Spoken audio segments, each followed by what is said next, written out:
Hey, everybody that came out to watch us talk about Christmas movies today. I mean, that's the thing you do right now.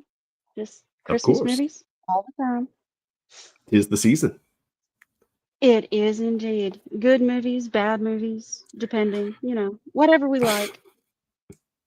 Well, is that you can't really like you can judge movies on all sorts by all sorts of different criteria, like objectively, but some of these, while maybe not like the best movies on paper, they are Hmm. very special in several ways. Oh, you've picked some special ones today, haven't you? That I have. You know it. Oh, I picked some stuff I've even I got hadn't one. seen before. Oh, I tell you to pick your favorites, and you're like, nah, I'll just pick whatever. I picked two that I was certain of, and I threw in a wild card just to surprise even myself. And it's gonna go well. This will be fun. You definitely surprised me. I wasn't expecting that one. Mm, Not at all. well, ladies Mhm. first, if you'd like to pick out whichever one you want to start with. Oh, let's start at the bottom. Let's just start with number three on my top three list. I Okay. actually picked a top three and didn't just try to shock people. You know, Okay. traditional. But So which one you want to? my number three is A Miracle on 34th Street, the 1947 version. No. Okay. This is a movie that I feel just says just about everything that matters about Christmas. Great values, family, and the magic that we're all missing. And somebody's having a hard time pulling stuff up, it looks like. Well,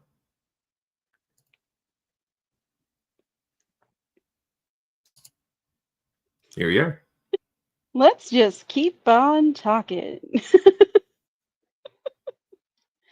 And I can't Indeed. pull anything So I'm sharing my screen on StreamYards. up. Hopefully it works because it's not showing up for me. It's going to be one of those days. I told you. It's going to be one of those days when nothing goes right. Oh, well, we'll just have to do our best. And our best is always something. Oh, Let's see what we got here. see, hang on. Everybody, we're working on it. We'll figure out what happens.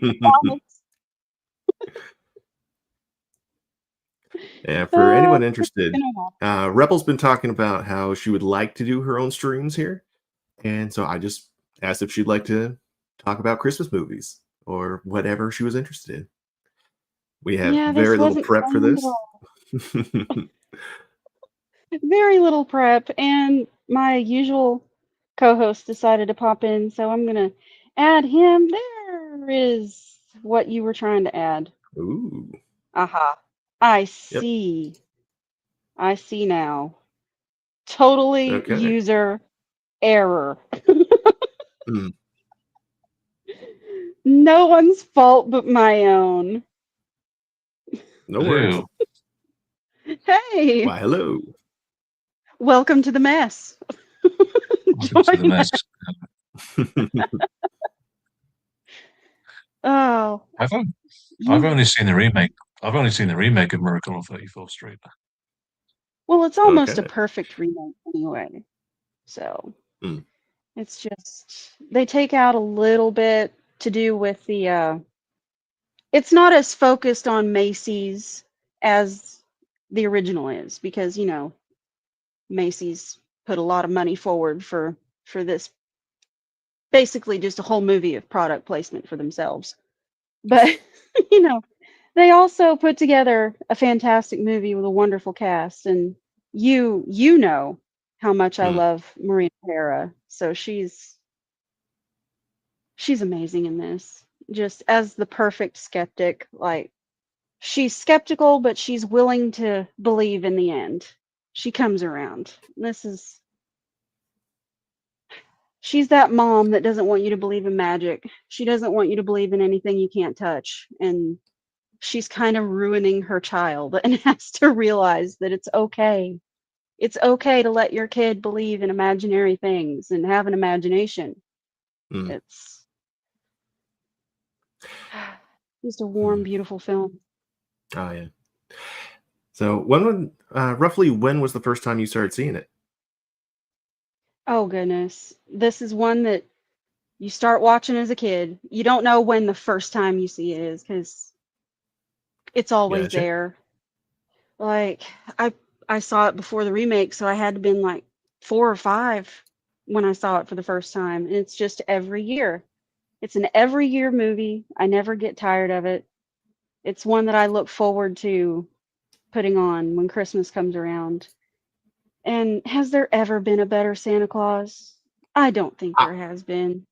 honestly, I, yeah, I you're. think I think Richard Attenborough might have something to say about that. Hmm, You're biased. maybe, You're biased. but this guy absolutely killed it from start to finish. Like every time he talks, it's so warm and endearing, and he his willing his ability to just listen and take on anything anybody has to say is abs- Hmm. it's just heartwarming. Like he's such a charming old man, and I absolutely loved it. Yeah, you want to spend time with him. You Mm. want to tell him all your problems. Like I That's wish I had a he's grandpa so like this. This is amazing. yes, yes. I think we all do. We all wish we had a grandpa that was like this version of Chris, or, except for the one down at the bottom who Mm. prefers the remake. We won't talk about it. Nah, Well, I don't know. I don't know if I do prefer the remake because I haven't seen the original. So Oh, that's right. Sorry. well, you might have to See, get on that. I- It's free on YouTube. You can just go check it out. yeah, yeah, I probably will. and And Mm. all I will say about the remake is that I saw Jurassic Park the film first, and then I read the book. And when I read the book, I thought, well, okay, yeah, there's no way Richard Attenborough could ever play this version of John Hammond because he's basically Santa. Mm. not to say he's not a great actor, but once you see him as Santa Claus, Yeah. it's hard to reconcile him to the guy that's willing to throw his grandchildren to dinosaurs because he hates them. Yeah. Yeah. Yeah, Santa wouldn't do that. Well, some versions of Santa might. Oh, Mel Gibson's definitely would. Yeah. And also Natalie Wood in this is just, oh, she's so adorable. Mm. Just the sweetest little kid. Just, it's a magical movie. You have all of these great Hollywood stars just bringing forward all of the feelings of Christmas. It had to be in Yeah. the top 3. Oh yeah. No, you chose When great with this one. And Yeah. what do you think of like her request for Santa for her Christmas gift? She asked for a Oh, house. she knew what she was doing. She even had it right down to the perfect house. And I Hmm. cannot blame her. If you're going to go for it, swing for the fences, ask for the impossible. So he has to prove that he is Santa Claus. Well, Because especially like she's been raised to believe that Santa isn't real. Magic isn't a thing. It doesn't matter what you wish. It matters like how much work you put in. hmm And yeah, I suppose if somebody's going to test your faith, like you got to have them prove it. So that was exactly. it's pretty cool how they got it to work out in the end. Oh, the resolution of this is wonderful. I prefer the way they do it in this to the remake. That's one of the few things that I will say this one is definitely the better version. Hmm. Because you can't beat the scene of them bringing in all the letters, being like, here's your evidence, and just filling the courtroom with Yep. letters. Like, these all belong to him. Wonderful. And yep. And while I don't know how like solid that law would work, like the post office says that this is Santa, so close enough. Good enough. We're just gonna start sending letters to different Santas across the country, just validate And it, you know. what do you think of this like psychological test scene? Oh God, I hate this man. As you should. He's just And he is psychotic, and he's the one that's making the decisions. It's like, dude, he's maybe you need to be on the other side. right, like he's guilt tripping poor Alfred, like telling him that he's Just got like repressed like daddy issues that he just hasn't unlocked yet. Just yeah, filling just this poor because he's kid with being nice. insecurity. He's just being a good kid, wanting to Mm, help other people. And he's like, "Oh, that's a sign of deep-seated trauma, and you hate your father." And mm. it's like, "You are a freaking loon." You know? Where's the rubber room for this man? He needs it. Right? Now, at one point, Santa actually whacks him in the forehead with an umbrella, I believe, and gives him a pretty good goose egg. Now, have you looked into that at all? Like, was that real or maybe some kind of makeup effect? Because I've had I one can of those and it only looked pretty assume. real. It does look pretty accurate. I mean, I've had a couple good ones, but I have to assume it was an effect. Like he wouldn't actually whack him on the head, but I didn't look into it, but Okay. I They, have to they hope Mm. they did he didn't everything give for him a real back then. well, who knows? Maybe he did go the distance and get a concussion for this role. In which, Maybe. like, if that's the case, then respect. And I, this is one of those movies that I will allow the romance. I have no Mm, complaints about the romance. I think it's done exceptionally well. It yeah, doesn't feel like it's just tacked on there. It's vital to the resolution of the story. 100%. And I'm curious to see what you think about like this guy in particular, because like while he's pretty decent guy all in all, like I don't think you'd be able to make this movie shot for shot nowadays. It starts off with her kid in his apartment watching the parade, and Well, she I don't really mean, know him. that's true. The remake does set it up that they know him a little bit better. Okay. In this, it's just it starts the same way, but in this, it just seems like they know him in passing. Mm. So, yeah, you're right. They did have to alter the beginning a little bit because now we would have real issues with him just letting a 6-year-old hang out in his apartment. There would be cops would be called. It'd be a whole mess. Christmas would be ruined. Right. She'd have all sorts of psychologists telling her about her repressed traumas, even though they're just hanging out. Yeah. He's just being a nice man, letting me see the Christmas parade. Well, honey, that's just a ruse. He's a groomer. You know, Right. that's what And it turns out he's been after the mom the whole time. oh, geez. I I actually thought that at one point very early on, like her daughter is like, well, he's gonna be alone for Christmas. Maybe you can come join us for dinner. And after that little back and forth where he kind of guilt trips her into it, her daughter just looks back at him and like, did I ask him right? Yeah. Good job, kid. Thanks for outing me. You 10 were out of supposed 10. to leave that part out. Nailed it. Just Is that is that the horrible. character? Is that the character Dylan McDermott plays in the remake? Yes, it is. Oh, Just okay. excellent casting, Mm, in both versions. yeah. But just I love I that she is convinced before her daughter is, and she's the skeptic here.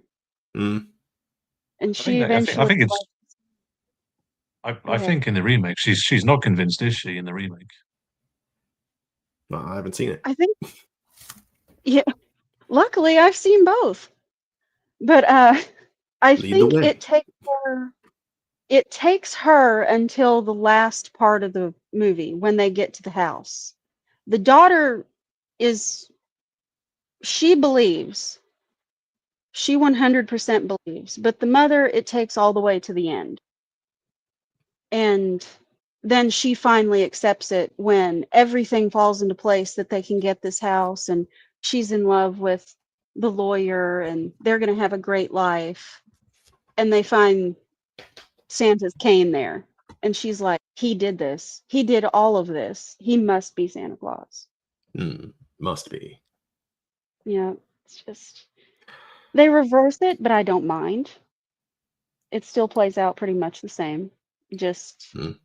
she's the one that has her faith really tested. The little girl is easier to convince than in God. this one. Like, Was it? just look at like this little detail in his expression. Like you've heard, I'm sure, people talking about when it comes to expression, you can see when somebody is smiling with their eyes. He's doing Yes. that all the time. Oh, he's the picture of Santa Claus. He has the round, rosy cheeks even that you Mm-hmm. expect for Santa Claus. It's just perfect casting for the time. 100%. They always nailed it back then. Yes. I always And make this the is why mistake I into mix that in. I always make the mistake into thinking George C. Scott played Santa in this, but no, it was Edmund Gwenn. Yeah. Yeah, that would have been an interesting Santa Claus. We will get to him later, though. He does make an Okay. appearance today. Good. Oh, this is where she's asking for the And since, house. yes, just if you can't do it, you're not Santa Claus. You're just a nice old man with whiskers. It's like, break his heart, baby girl. You know, he's done God, How, all even the this. little scene. how Like, do you think she compares to Mara Wilson in the remake? I think they are different but equally good. I like how she plays her intelligence in this, where that is what's holding her back. She's a very intelligent child, and mm, he has to come to her on that level. That's why it takes her until the very end for her to let go of what she has learned and accept what she believes. mm, But like I said, I think in the remake she's just easier to convince. Oh my goodness, I love yeah. this part. I wonder if they'll have a photo of him afterwards. Oh no. Oh, they But don't have the af- aftermath. Come on. yeah.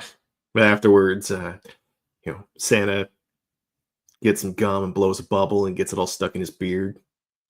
He's standing there in the mirror, has to cut it out of his beard, like worth it. Oh, right. God. And I love his interaction with Alfred so much. Like I he know. cares so much. And like seeing him rightfully get so upset about how the psychiatrist is treating him Hmm. is like nowadays you're not like in most movies it seems like you're not allowed to express any kind of like anger as a guy. And Hmm. like he especially coming from a guy this nice, like you've been fucking up. Really. Like you're right.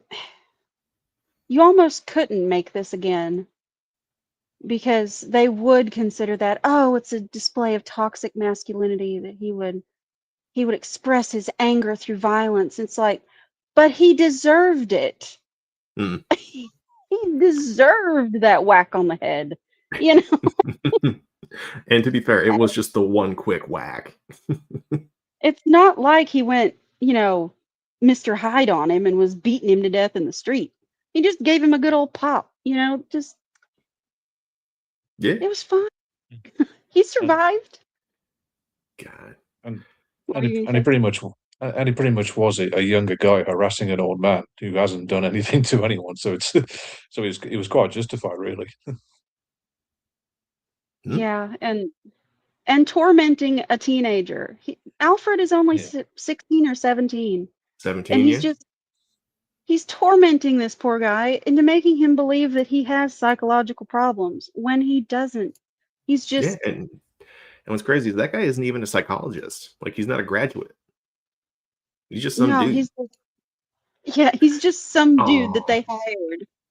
right? Like, oh, this is sweet. Yeah. So this is the letter that the little girl sends this to Chris when he's feeling all dejected and everybody's doubting his abilities. When he's in the home, you know. Mm. Yeah, when they treat him like he's just a crazy old man in an old folks home. Yeah, And like I love how when that's written.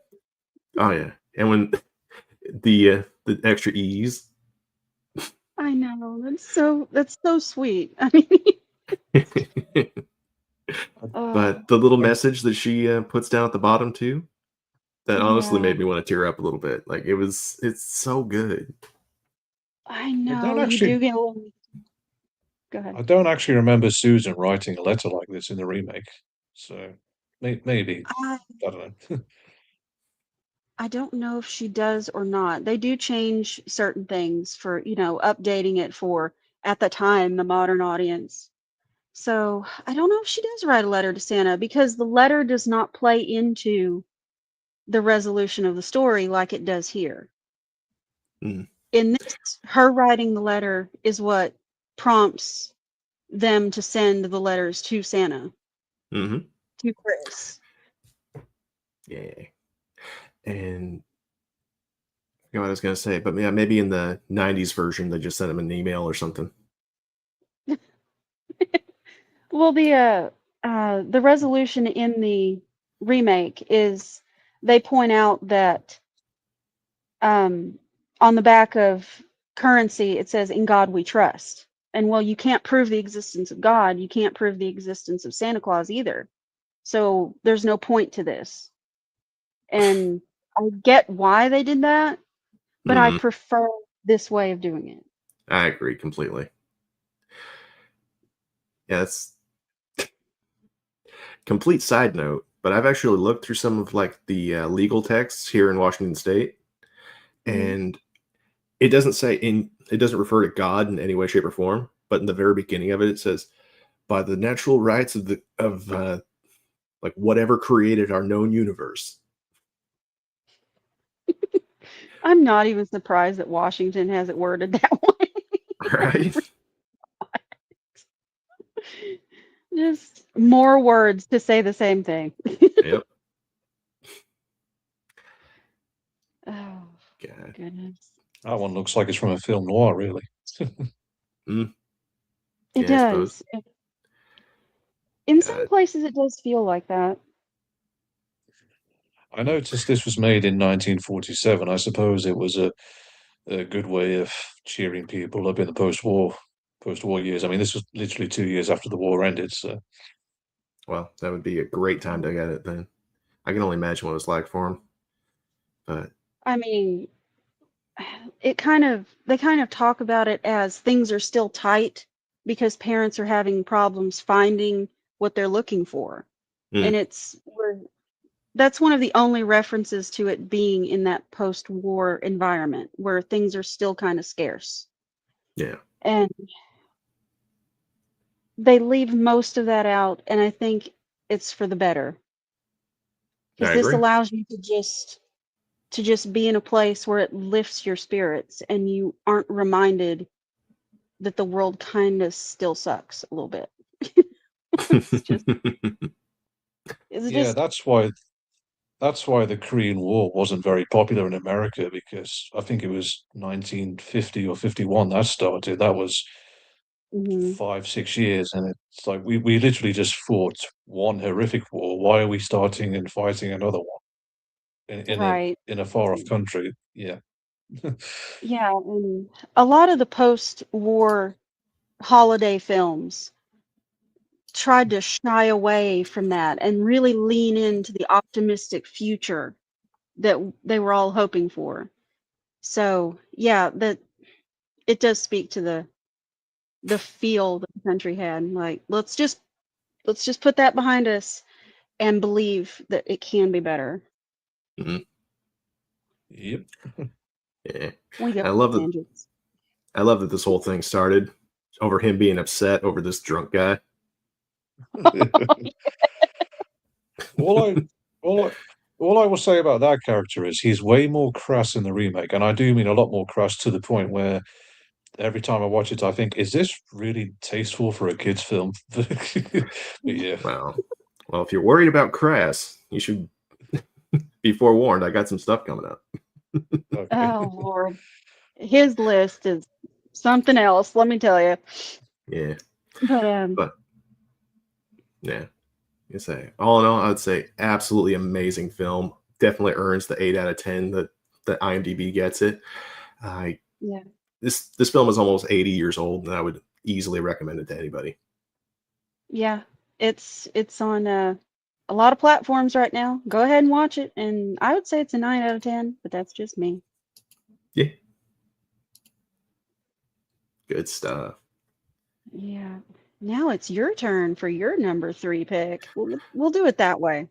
Okay, sounds good. We'll do everybody's threes Uh, and then everybody's twos and everybody's let's see. ones. What do we want to? Well, why not? I'll start with Jingle All the Way. Yeah. I have thoughts Now, on this one for now sure. this. Now I first Everybody saw does. this one when I was a kid, and I don't know. There's a lot of reasons why I was about the same age as the little kid. I forget his name. Hmm. Uh, and believe it or not, like my dad actually kind of looks like Arnold. So this, That explains yeah, some and things. yeah, and at the time I actually looked a lot like that kid. So yeah, it was a very special one for me. And even Aw. though even though like growing up in my household wasn't like the happiest or healthiest, like this one was Mhm. always like a good like a good model of what things could have been like. It was so Yeah, I can understand that. You do want a dad that's willing to understand that he's made some mistakes and he does everything in his power to make it right. mm. And like their conflict arises over the fact that like he works so much and hardly ever gets to spend any time with his kid, and his kid feels like if he's not spending time with me, it's probably because I don't matter as much. Like, Mhm. and that's not the case. Like, if you're putting in like 80-hour weeks at work, that's a lot of love. Even if even if the absence is what you feel the most, like the impact is there.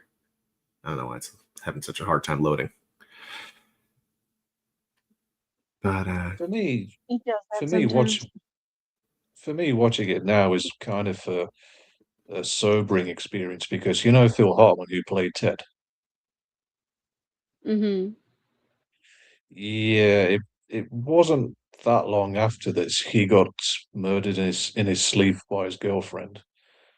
But and for me, it's Yeah. sad because I grew up watching Phil Hartman because he played Ted in this, and he also played like the neighbor dad in Small Soldiers, and he also played Troy McClure in The Simpsons. So watching it now, it's I'm just thinking, such a wonderful talent was taken from us way too soon.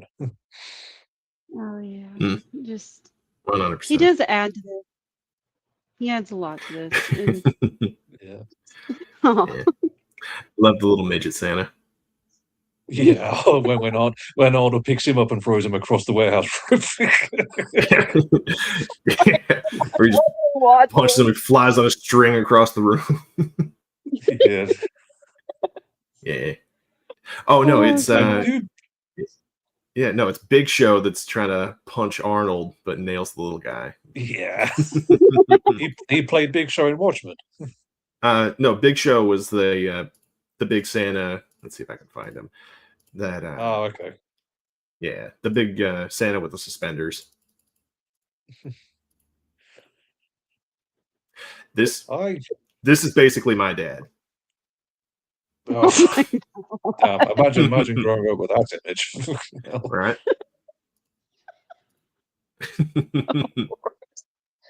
Oh man. Yeah, and we got Arnold was Sinbad. Arnold was Iron Man before Iron Man. 100%. Yeah. As a Got kid, the I always colors and wanted that everything. handle.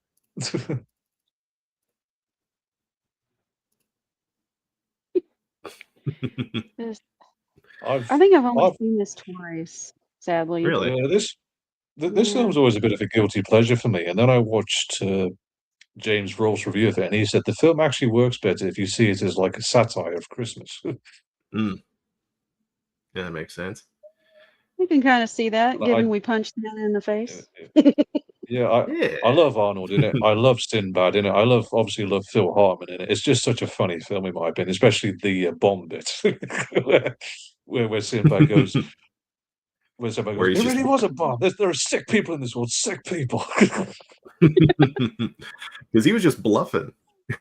He was. He didn't know there was a bomb in there. Yeah.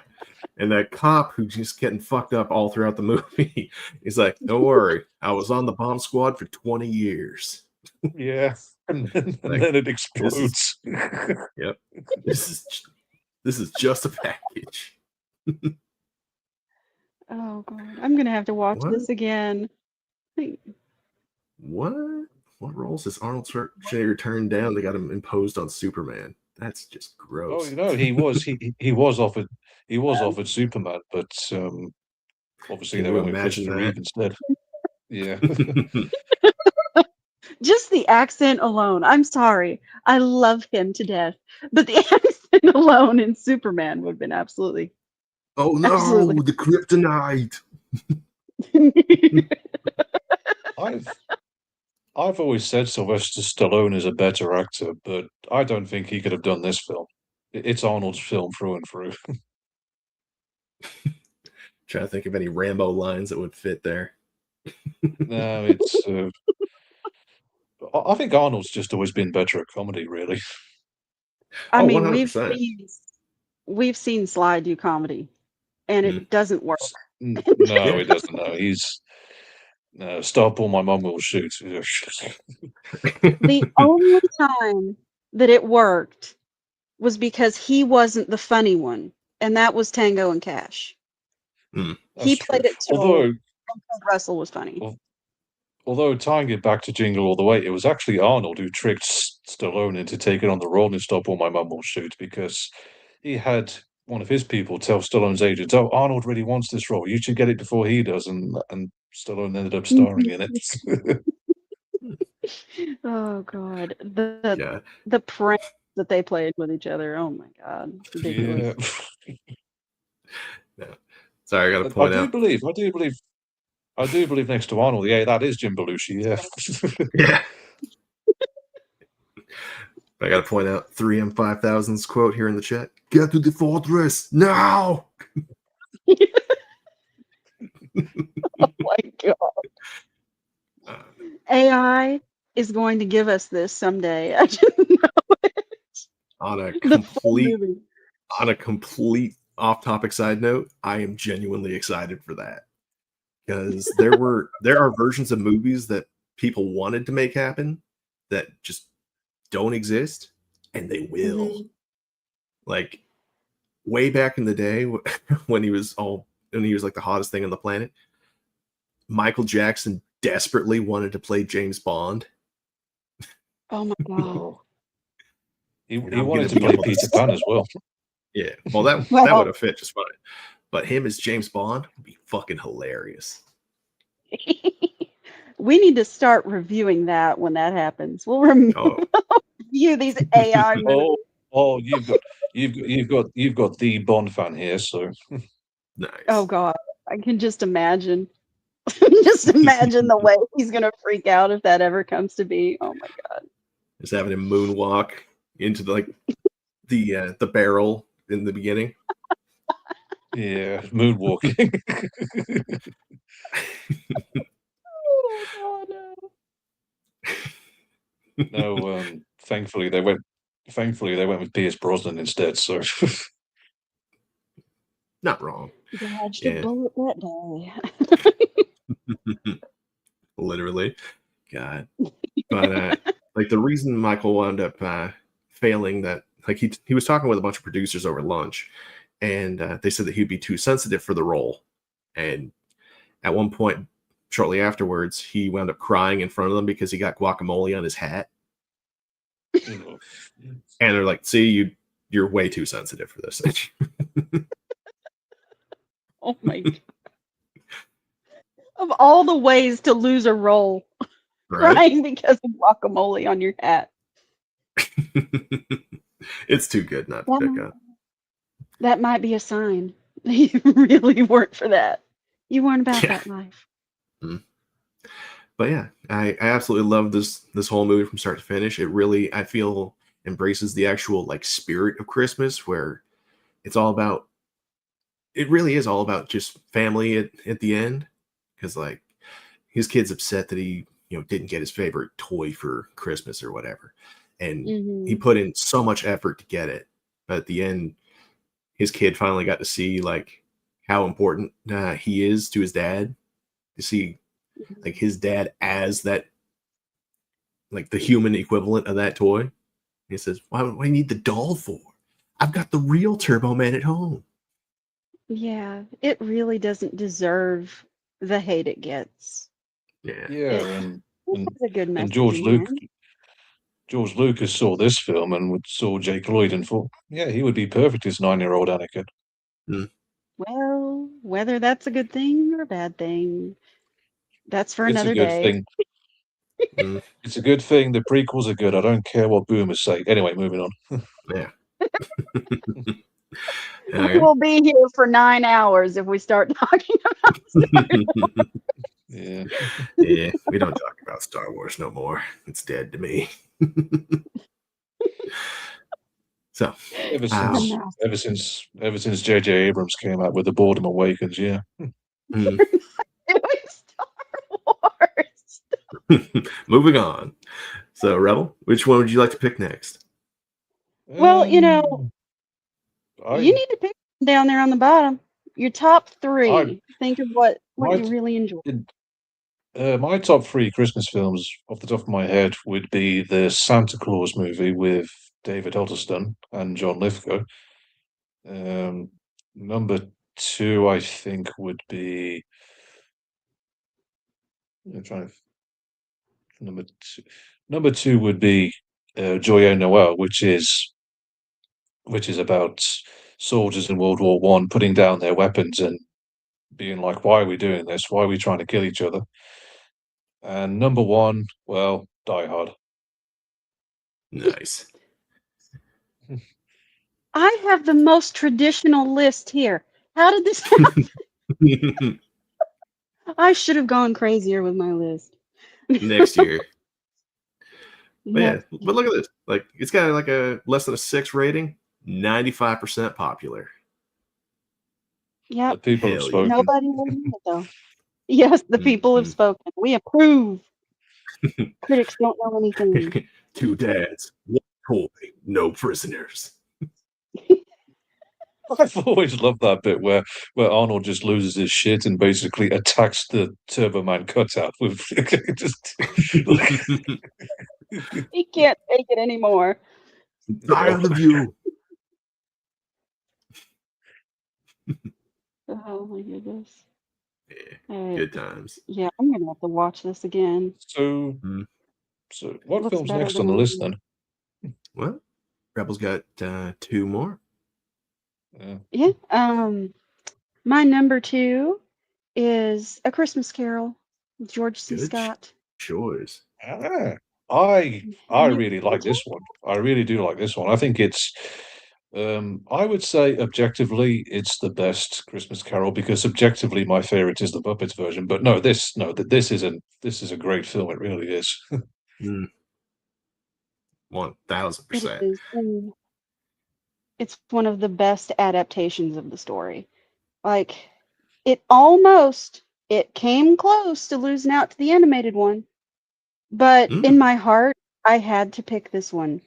because the animated one includes a couple of things that maybe should have been left in, but it also goes a little zany, if we're being honest. But this one, Would that be the one that Robert Zemeckis made?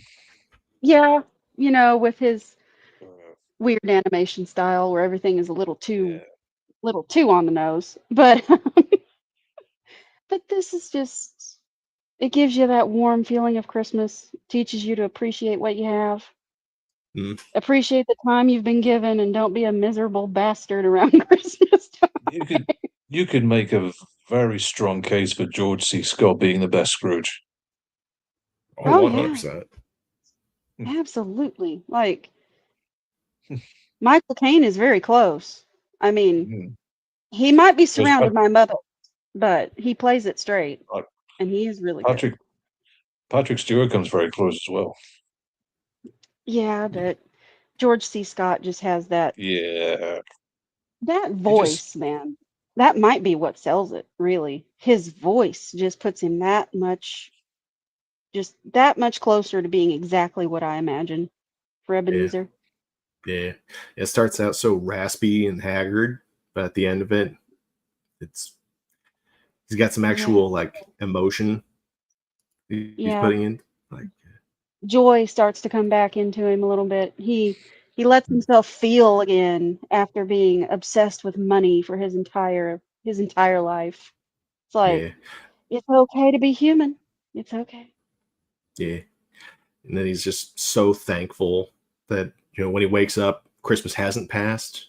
And he can actually make it up for everybody he's wronged over the years. Yeah, he has one more Christmas. He he lives the rest of his life taking every day as a gift because he knows that that was his last night. If he hadn't changed his ways, that was his last moment. Mm. And we should all live like that because you never know. Oh yeah, I 100%.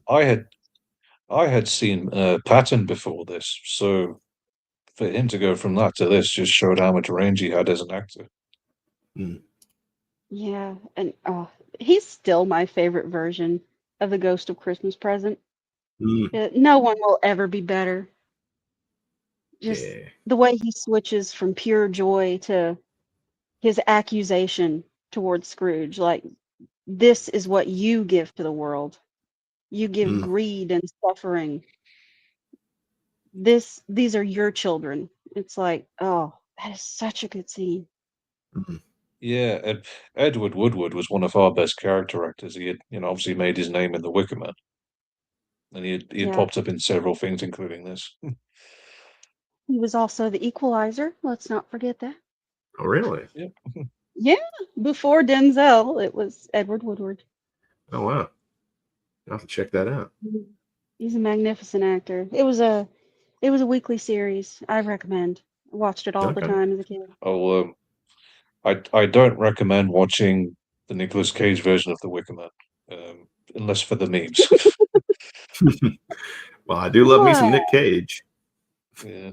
You're telling me that the bees attacking his eyes didn't sell that for you? Well, Come on. I'm yeah. It's the original is so good, largely because of Christopher Lee and Edward Woodward and the whole tone and atmosphere. And the remake is like probably the most 2007 film or whenever it is came out ever. So Oh, getting back to A Christmas Carol, there is a version that I think everybody should avoid, Yeah. and that is the TNT version with Guy Pearce in it. Avoid. no, Do not watch that. Do not I've ever never. watch that. It will please, ruin. please, please tell me he doesn't play Scrooge in that. He does. He plays Scrooge in that, and I'm like, one, He's you're not old enough for that. he's Two, way too young. Way too young. Yeah. yeah, they ruin the meaning of the story. It turns out horribly. Just avoid. It's not Mm. worth it. Yeah, I've Just never even stick heard with of the that version. classic. There's a reason you've never heard of it. And They yet you almost curse didn't me with air this the second knowledge. part. Yeah, they almost didn't air the second part of it. That's how well received it was. Ah, But like Nobody liked it. wonderful. yeah, One thing I love about this is the interior scenes, the way they Mm, show because yeah. usually it's it's the exact opposite of the exteriors that are just bitterly cold, and then you go in and inside everything is filled with warmth and love, except when it comes to Scrooge. Everything is just as cold and dark as the outside. Mm, That's how much that's how much he cares about his own comfort. Nothing but money matters. Meanwhile, everyone else is doing their best to make the season what it should be. And here he is sitting by himself in his house like, screw all of you. I don't care. I I think it would be remiss of us not to point out just how good David Warner was as Bob Cratchit. mm. Oh, yes. The scene where he's talking about Tiny Tim after they lose him Mm. and the pain in that man. It's like, oh my God, I can't. Like Gary Oldman does a good job when with the motion capture version because oh, he looks like his soul has been ripped out. They Mm. animate that so well when he looks into Scrooge's eyes and he looks like he may not belong for this world either because he can't live without his son. But David Warner is just he's trying everything he can to hold it in because he doesn't want his family to see him in pain. And it's just magnificent acting on his part. And I miss that man. Mm. It I do. was refreshing for me to see him as a good person because David Warner's one of those British actors who made a career out of playing villains. So to see him play like a good person was showed that he was he could play all kinds of different roles. Just want to take note of like the cinematography in this scene. Just this, Oh, just this I was panel, I, I was thinking the same thing. Yeah, like everything about it is so well put together. Just like the ambience and perspective. hmm it it really is a master class, isn't it? In Mm.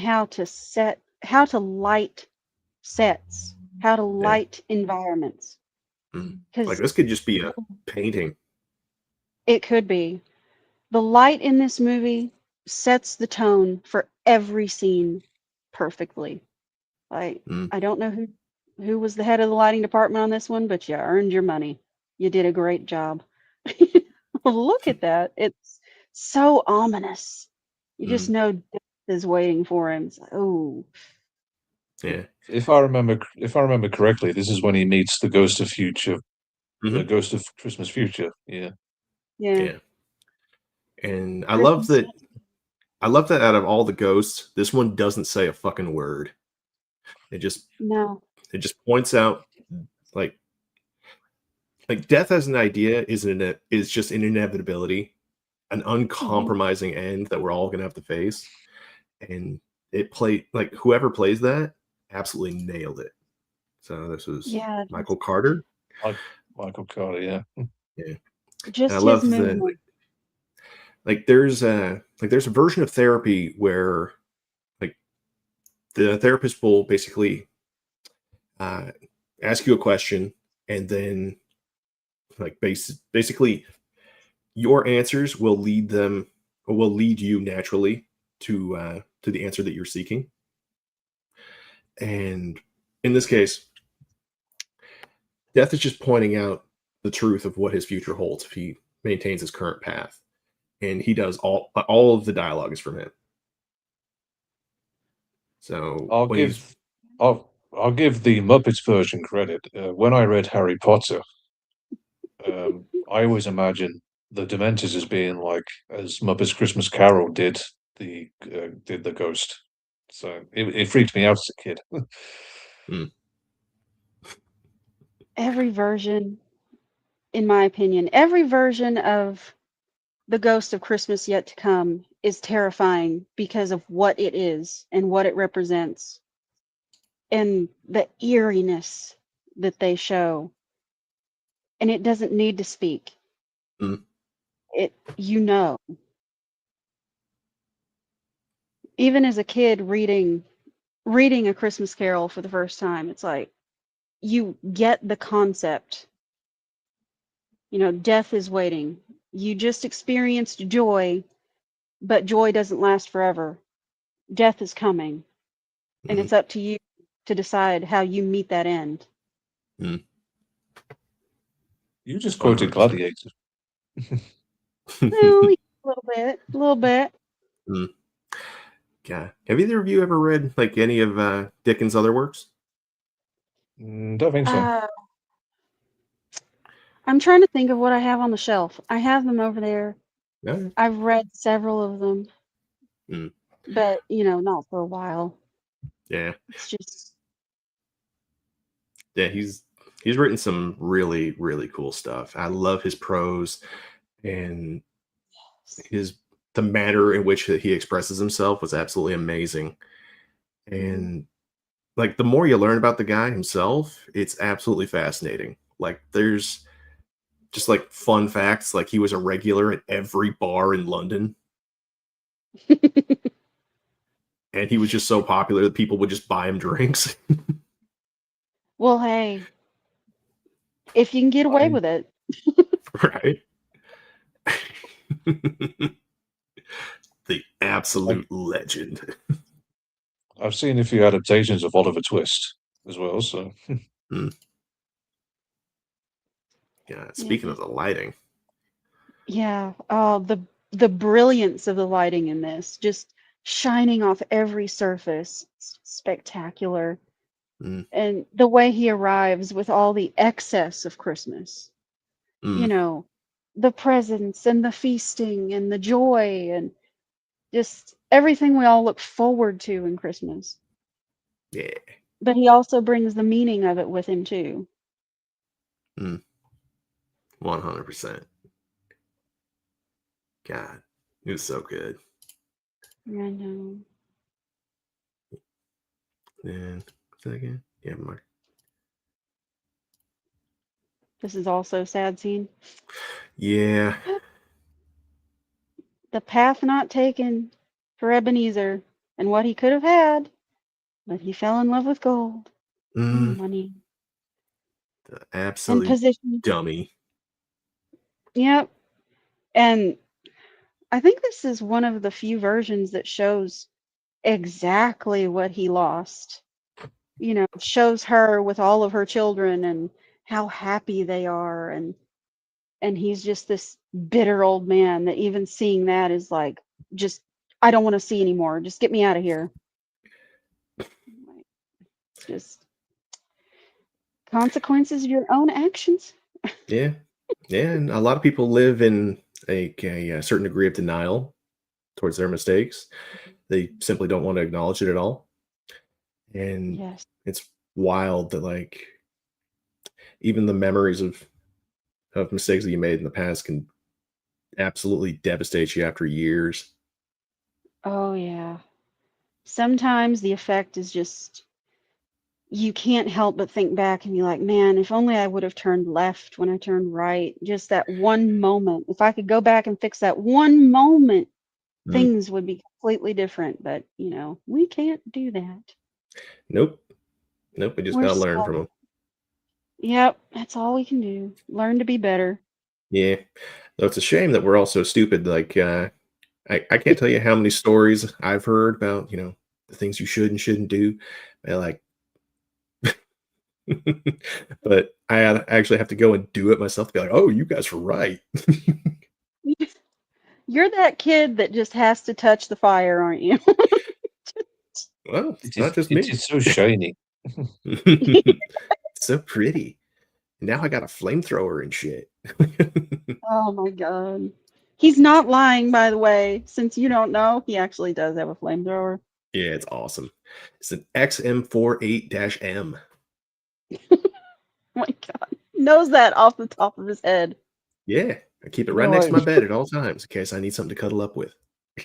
I think we're all agreed that this is a great film, one of the best Christmas Carol adaptations.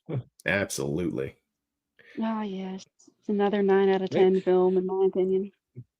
Maybe even the best. I do want to say I do want to say Muppets, but it's a bit of a comedy, really. It's got Muppets in it for fuck's sake. But much as I enjoy that film, I do have to be objective and say this is the best. I agree. Because like when you say it's a 9 out of 10, like can you think of anything that you could do to improve this? No, no. Uh, Like I the can't. acting, the acting from all the leads, for one thing, is just phenomenal. Like honestly, you're right.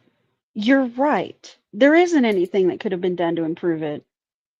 Like even the makeup is good. Every yeah, actor is great. The music is That yeah. I say fabulous. like like maybe the shot of nowadays, like people would look at this and be like, ugh. Like what's with that hair, lady? It's called a It's perm, the bitches. 80s, man. Right? like the You're right. establishing shot of London we just saw. That was just great cinematography. Mm. Yeah. Yes. Just yeah, it is a 10 out of 10 film. Mm. You can't make this better. You really can't. Nah, They not at keep all. trying. Keep trying. I don't. Sorry, I don't think boys. there's been a. I don't think there's been a better version of this one since, and I really don't like the mocap No, one with fucking Jim Jim Carrey. Carrey. Yeah, I That's don't a like that one. no, But that's a it fever dream. it's like when I picked the Kenneth Branagh version of Murder on the Orient Express. It's like that all over again. The inside man was talking to me like I was nuts after I instead of the original. It's like, what is wrong with you? I don't know. Where do you want to start? I Oh, now I'm I really glad I picked this one. Mm, I do dang believe it. Sean Connery was in the original. Good times. He was. Yeah, he was actually. Yeah. Hmm. But, All yeah, right. So just moving on. it's your turn. Yeah. It's your turn. So this was actually like if you recall when we were first talking about it, this was like the first one I picked. I had to pick Bad Santa. Oh god. Here we I go. fucking love this movie so I much. I think I've seen it once, but I don't really remember it. Yeah, I initially saw it on Comedy Central back in the day, and I must have seen it like 30 times. I could not get enough of this. It's fucking great. Well, it's And understandable, really, because Billy Bob Thornton's such a great actor in anything he does. mm, and he absolutely nails this. Like you get everything from like you kind of get shades of his current performances in Landman in this one. Like when he was Mm, like when he's talking with the manager trying to fire him, he kind of throws down that same like matter of fact, like if you try fucking with me, like like he's willing to pull every card out of his hat to stay in this position. And how just this scene where they're punching each other in the balls it makes me laugh every fucking time. But oh man, this is the guy. This is definitely the guy's Christmas movie. hell yeah. It's But great. when did this come out? Was it 2003 or 2013? I can't remember. 2003. 2003. Yeah. Billy Thornton looks the same. Like, he looks the Well, same in this as he does in Landman. Like, when you pickle yourself in alcohol, basically. true. He was So, he was in another Christmas film which was completely different in tone, which was A Simple Plan. mm, Oh, oh Lord. Do we consider that a Christmas movie? Really? It takes place on Christmas, so yeah. Well, if it applies to Die Hard, I guess it applies to Simple Plan too. Oh nice. God, that is a good movie though. Mm, I yeah. just realized none of us have included Home Alone in our top threes. No, not yet. Maybe next year. Well, But so fun fact for you. He was absolutely wasted during most of the filming. of I'm not course. surprised. Apparently he Hey, would wake up. Apparently he would wake up and before shooting, he would just down 3 bottles of wine. Who needs a liver, right? Right? Yeah. Apparently, like that was one of the main reasons why there's like a I 13-year think gap between this one and Bad Santa 2. He had to recover. Yeah. I think I'd have to be drunk if Bernie Mac was going to sit on my lap. So Especially this Hey. kid. Oh man. This kid's going full method. I actually Oh, believed I was an infant. he There's had to be drunk for Sue that with the scene. there's Sue with her Santa fetish. but No, fun now that's fact a for you. wild. Yeah.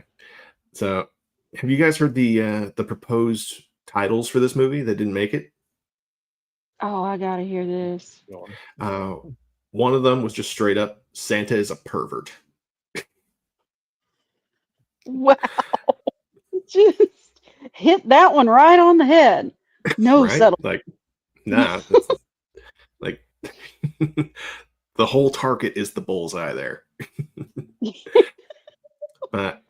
Another fun title that I thought was absolutely ridiculous was like for the Spanish version, where it's titled Babo Bastardo or Bastard Dad, That's your dad.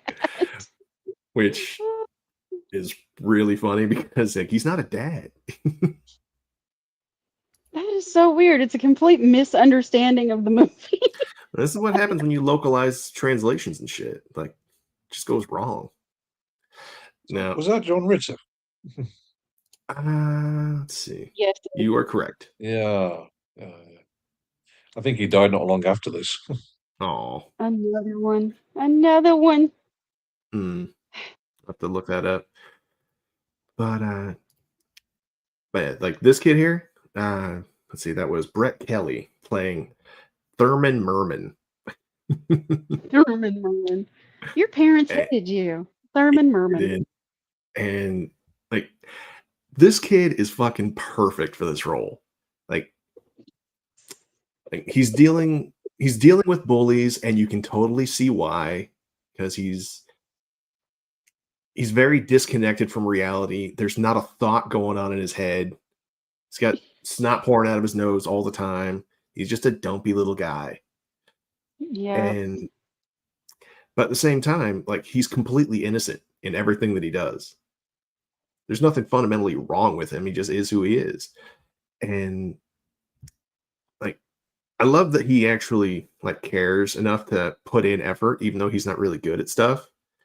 Like when he tries carving up the Christmas gift for Willie Soak is the guy he's playing, which is just a great name for a character. And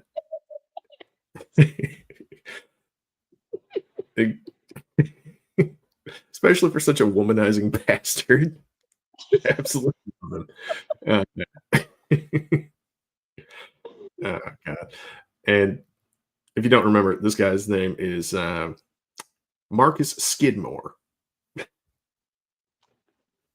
Oh God. They, I think I they were remember him from Me, Myself, and Irene when he attacked Jim Carrey with nunchucks. As well you should. That was a great scene. Now, you can't forget God, that moment. no, he's a great character. Like it's like the most impressive midget ever. Is like he's especially in that movie where he's like a member of Mensa, he's got a PhD Yeah. in some subject, and Oh God, God. yeah, Do, he's also got some skills with him with the ladies. do, Good stuff. do, do you people take checks? Do we people take checks? Is that like a black thing? Is that a black thing or a midget thing? And then I, then he says some words you can't say on YouTube. But yeah, mm. But I absolutely love that everybody is completely honest with him at all times. Like when Bernie Mac is, you know, trying to like throw his weight around, tell him to do shit. And so at one point, Billy Bob Thornton shows up. He's just dead drunk. He's like, get this guy out of here. He's like, how the fuck am I supposed to do that? It's a matter of physics. Like, I'm 3 foot 94 pounds. What the fuck am I gonna do with this? And they're back and forth in that scene. It was fucking great. Oh, brilliant. The way he plays off of everyone, just everyone he has great chemistry with. Man, what an actor. And, yeah, and anybody who can throw it back to Bernie Mac, respect. I don't give a shit Right. about anything else you're bringing to the table. It's fucking Well, awesome. He's like, you got some it's not lip that on you, Bernie little Mac. man. You know where these lips were? We were on your wife's pussy last night. It's not that Bernie Mac's no longer with us. Yeah. Yeah. It's just, you know, the more we look back at these movies that we all love, the more we encounter people that are no longer with us. And it's like, man, Yeah. That's one thing I have to talk to Inside Man about one of these days. It's like, how do you cope with that? Because I keep losing a bunch of oh, people all the time. I don't like it.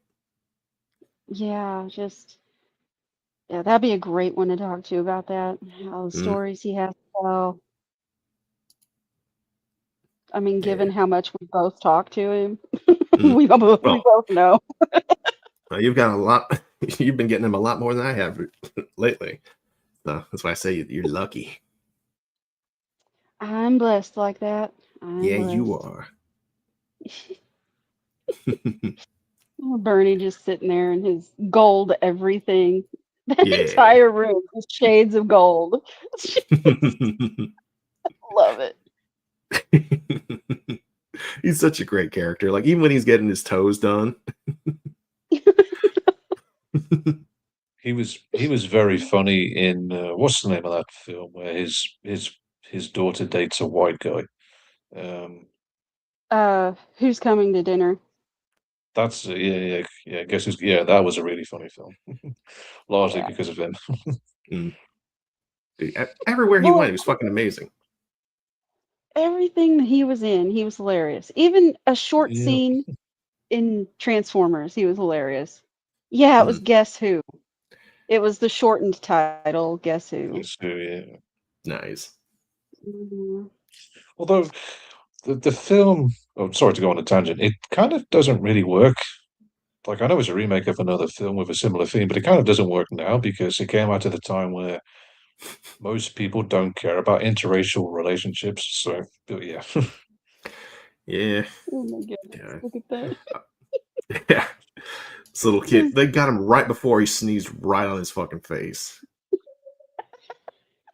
And I don't know how many shots that must have taken, but that fucking sucks. that is dedication right there. Yeah. Dedication. God. Or just Now, being too drunk to care, whichever. and you can just look at his face. You can tell, like, at least 2 of those bottles are kicking in right now. Got one in reserve. All right. Now, do you know who else was potentially cast for Willie Soak? Oh God, I can only imagine in the early 2000s. Yeah. Well, the 2 Oh, big ones that I think actually would have done pretty all right were James Gandolfini and I can Bill see it. Murray. oh Oh, God, Can you imagine Bill Murray doing this? yeah, I can because sadly, yeah. he's he's just the ultimate I don't give a shit actor, isn't he? So That's because he doesn't. yeah. He don't give a fuck. Like, I think that's why he does so well when he's parodying movies. Like movies like The Dead Don't Die. He's great in that because he plays it like he just doesn't give a damn. Mm. So it's perfect for him. Yeah. Like he doesn't care there's zombies everywhere. Just another day, whatever. Yeah. God. And other fun trivia for you. They cussed over 300 times in this movie, and about 159 of those were just Billy Bob Thornton saying "fuck." It's his favorite word. In a Probably in his Christmas contract. movie. I love that. Oh God. Just we've gone from movies that are just all about the feeling of Christmas and the good feelings that being together with family brings to 100 and something times somebody just says fuck. Well, if you want to bring it back to Christmas, like, God, let's go back to so throughout the whole movie, he's just taking advantage of this kid. Of course. Like, like his parents are out of home. His grandmother is completely oblivious to everything. Like when he first shows up, he's wearing a hockey mask, and she doesn't even realize that he's about to rob her. She just asks if he'd like a sandwich. Oh And my god. yeah, so while he's like getting ready to break into the mall safe and stuff, he's just putting up with this kid while he's taking advantage of him. But it's over time when the kid starts to, kind of grow on him a bit, where he realizes that like people are picking on this kid who's done nothing really wrong. Like, sure, he's a dumpy little idiot, but he's not a bad kid. So we get that scene where he where he busts up a bunch of skateboarders that are fucking with him. And the next scene, he's talking with Marcus. And he's like, I beat up some kids today. Made me feel pretty good about myself. Do you think he sees a little bit of himself in this kid? 'Cause, you know, his life ain't exactly working out either. I don't know. I don't know if he sees anything about himself in there. But I do like that, by the end of the movie, he realizes that all this, like, all the money and shit that they could buy with the stuff in the safe, none of that really matters. And the whole end of the movie is a police chase with him just trying to get this kid the one toy he's asked for across the whole movie. Just a little pink stuffed elephant. And he gets shot in the back 4 times trying to make that happen. It was so wholesome until he got shot. Yeah. Doing so well. But it's the reason why we wound up getting a Bad Santa 2. It's because he wound up surviving. He's like, I only got shot in the liver, which is already fucked. Boy, So that ain't the truth. yeah. Like, and I'm not even facing any jail time because I got shot in the back. And like Metro PD doesn't want to get more heat since was it? They get more heat since Rodney King if they got taken to court over shooting an unarmed Santa in the back, which is not wrong. Oh God. Rodney King ruined everything. Oh God, I'm going to hell. Well, we're But not yeah. monetized, so we can't Nah, suffer any consequences. it's fine. Can't charge people that don't have nothing. But Yeah. but no, I absolutely, like I said, I adore this movie so much.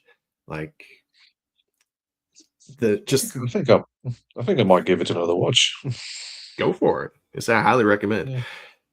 But which version are you gonna watch? Because there's 3 of them.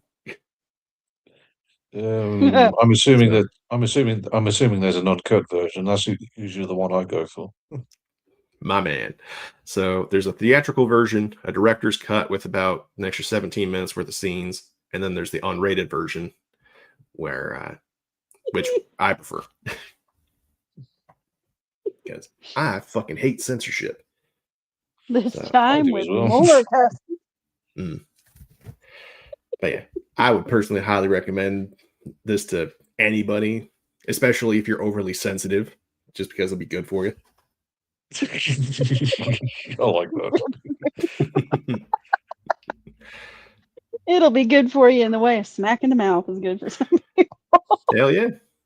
Like there's no better scene than when like they're I think I probably saw the theatrical cut, which is why I thought, well, this wasn't as crass as I thought it would be. I Mhm. wanted to be even more crass. yeah, well, don't you worry. They get plenty crass for you. And I said, like, just the scene where they're willing to punch a midget in the balls and a little kid. I appreciate that. That's just a Christmas. typical dressing up as Santa and getting drunk is just a typical, and punching kids and midgets in the balls is just a typical weekend for Billy Bob Thornton. Yeah. That's just I can foreplay believe it. nowadays. So, Oh my goodness. would you like to do yours next or save it for last? Ah, we can save mine for last. You go ahead with yours. Maybe we Okay. can pull up Okay. somebody else's at the end here too, since he was late to the party. Yeah. Mm. So, oh damn. So Oh this God. dropped in popularity quite a bit, but this rating is actually a lot higher than I expected. So this is Tokyo Godfathers, an anime from 2003 as well, where three homeless people with varying backgrounds uh, find a baby in a pile of trash, and they decide to take it upon themselves to get this baby returned to its family. Now we have three characters here. There is Miyuki, Geen, and Miss Hannah. Miss Hannah is just a dude in a dress. Because yeah, naturally they have a lot of wild stuff that I didn't see coming in this one. And Oh, your choices in yeah. anime never surprise me anymore. Don't worry, I got plenty more to show you here in the future. Oh God. Help me. No. You're on your own there, Rach. Yeah. Yeah, I know. Once more into the breach. But there was some very interesting, like so this is actually based, as far as I can tell, kind of on the story of like the birth of Jesus and the three wise men that are coming to visit, just Hmm. kind of flipped. In which case, these three homeless people find a child kind of blessed by God. At least that's how they describe it. And their goal is basically to return it to its family, Hmm. which is an interesting juxtaposition.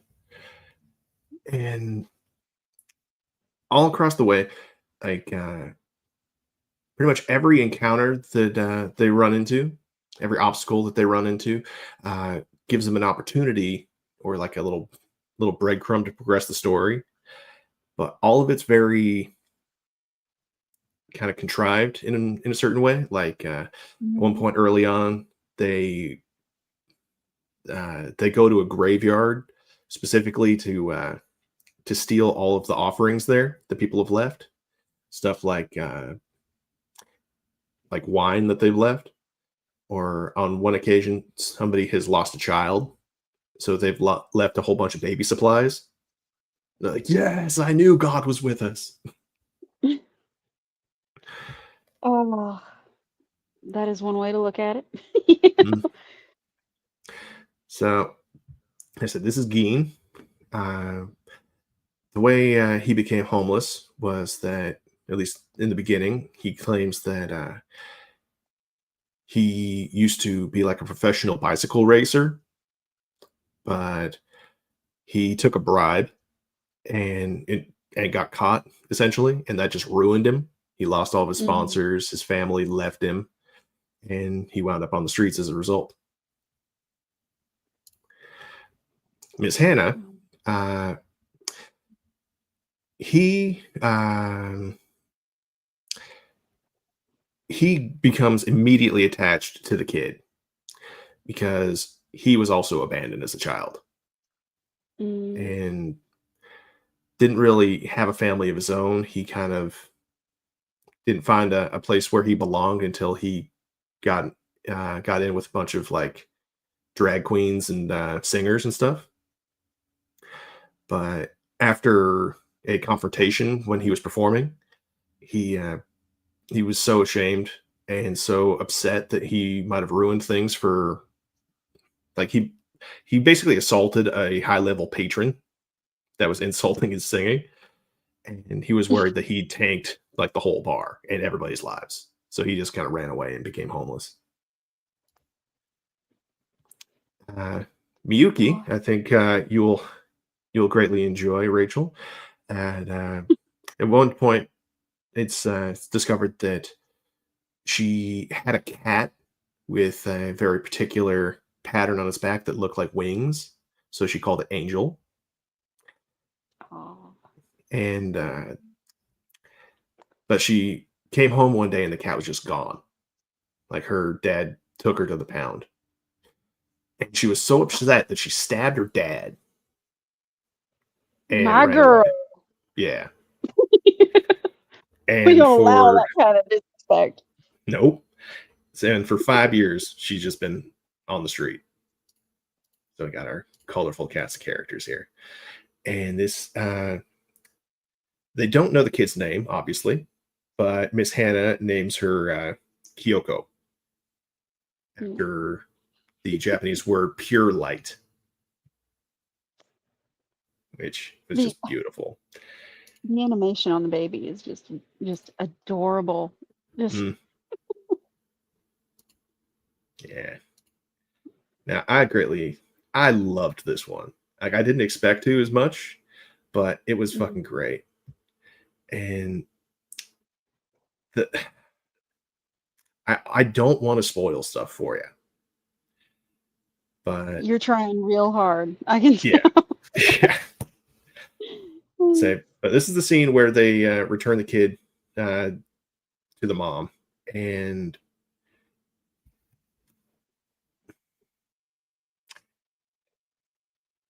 she is so torn up over everything that's gone on that basically when they find her, she's about to throw herself off a bridge. And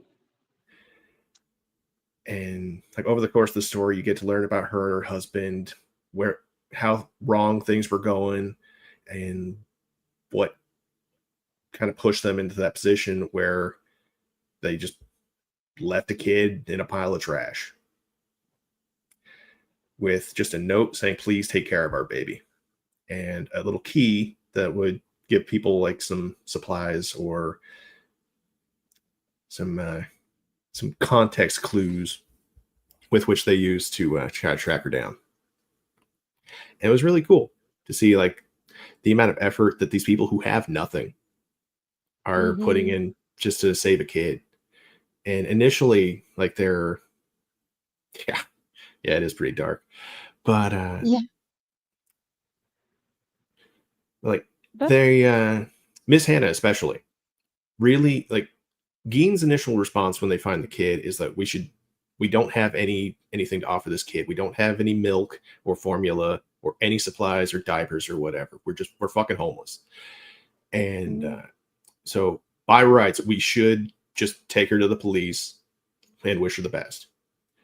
But Hannah was raised basically in the foster care system. He knows exactly what it's like going through it, and he wouldn't wish that on anybody. So his experience, really inspires them to put in all this effort to, save a kid and potentially reunite him with his family. And as you don't often see movies featuring homeless people, and especially not in like a good light. But this movie did exceptionally well, in my opinion. No wonder you chose this one for your list. What a unique Christmas movie. And yet there's, as I said earlier, like there's a lot of contrivances in the film. Like after they exit the cemetery, they're just walking down the street and they see that a car has rolled over. It is like crushing some kind of obese guy. They push the car off of him. He thanks them, gratuitously, and they learn that he's like the head of a crime syndicate, and he brings him into like his daughter's wedding just Oh to my get him God. some food, where hilarity then ensues. Of course. I can only assume that for as dark as the movie is, the comedy is just as good in Oh yeah, places. yeah. The I mean, comedy's you have fucking to have that balance. yeah. It's like there is a bit of comedy, not a whole lot, but yeah. It, it it's a hard one to describe, but no, I would highly recommend this to anybody. The art style is fantastic. Mm, Like, the level of detail that they get for the expressions on the baby is just, it's just stunning to me. They did such a good job. yeah. Animation, it's the way to go, people. Oh yeah. I love hand drawn animation, especially Yes. fucking modern shows that have like that weird CG shit. It's just uncanny and weird. Oh, God, it Throws me is. off It every single time. it doesn't That's move correctly. Mm, Right, go ahead. it's why I haven't watched that much of Jurassic World Chaos Theory or Cretaceous Kingdom or whatever. mm. Hey, hey, you know that I like that. You will watch them one day. I will force you. I know I've got no choice but to surrender. Mm. One of us. One of us. All right. But yeah, I'm not gonna say too much more because then we're definitely heading into spoiler territory. Yeah, we So don't want to.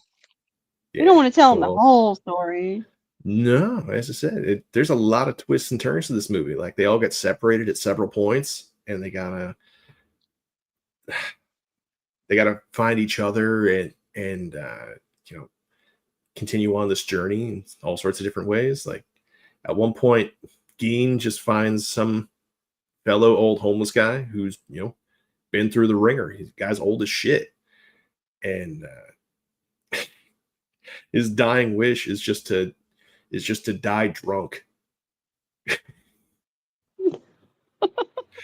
Well, at least he's got a goal. Yeah, and it's achievable. Like Geen still has the wine they got from the graveyard. He's like, okay, old timer, here you go. One last rodeo. Go for it. Yep.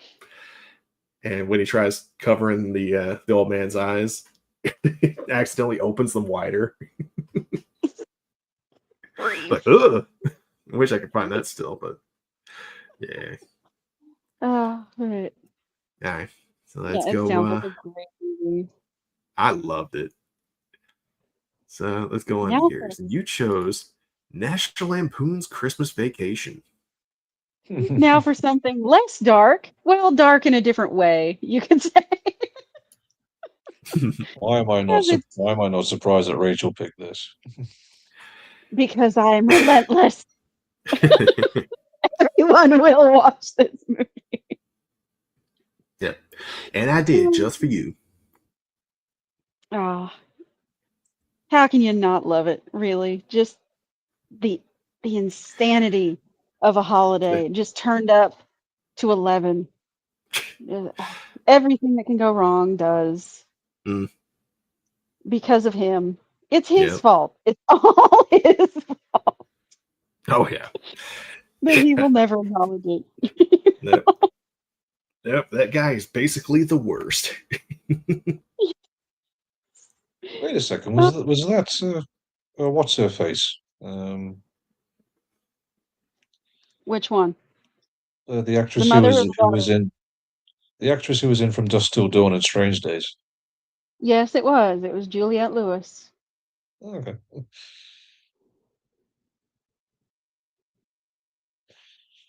Yeah, one of the many actresses to play his daughter throughout the series. Never the same kids twice, and that's part of the charm of the series. The only thing that is consistent really is him, unfortunately, Cousin Eddie, and his wife. That's the only consistent character.